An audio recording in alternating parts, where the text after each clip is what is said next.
Let me read for you amplified Yes. version, classic one. Please amplify us.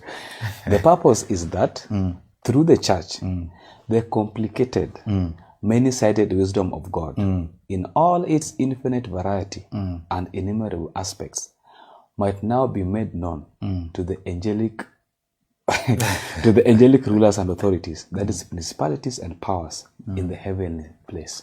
Yeah. The most complicated wisdom of God now must be made known to them.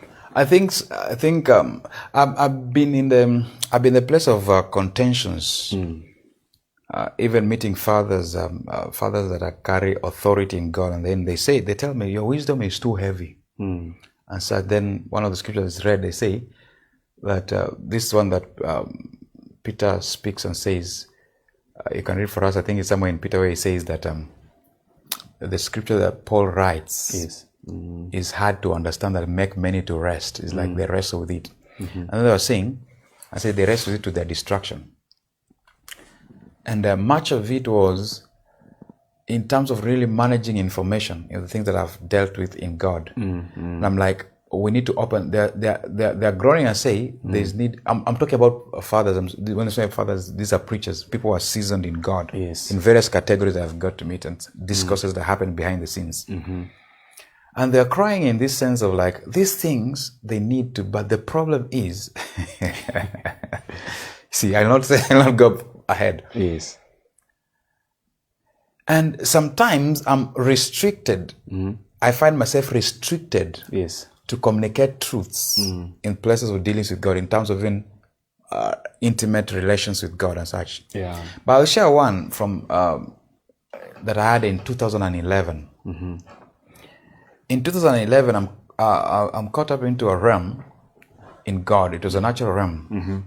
But I see on the table, there was a minister of the gospel and an imam. A minister of the gospel with the Bible and an imam.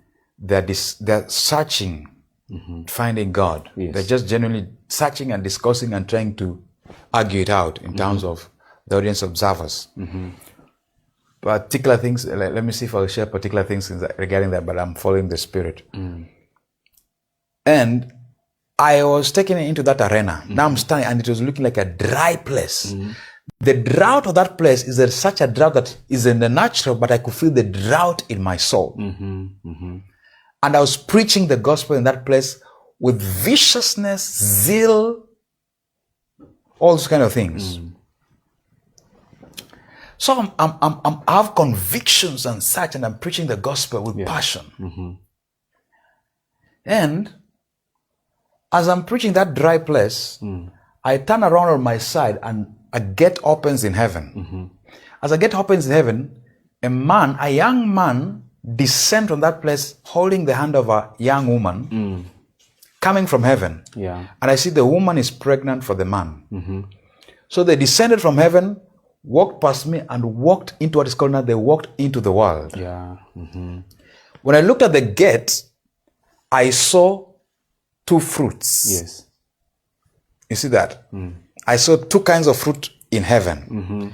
It's only until recently, I think it's this month or last month, that is the first time when I'm narrating that encounter, I had the taste of that fruit and discerned the matter. And as I marvel, I'm like, the first thing was like, these things happen in heaven. How can a woman get pregnant with a man? Then the voice of the Father speaks and say, this child in the womb, that was 2011, it says, this child in the womb is the spirit of the knowledge and has gone out into the world and shall be born. And there's a lot of things. So and the main declaration was both the one that's reading from the scriptures and the Quran, both of them are emptied, but I have heard the groan, and the spirit of knowledge shall come.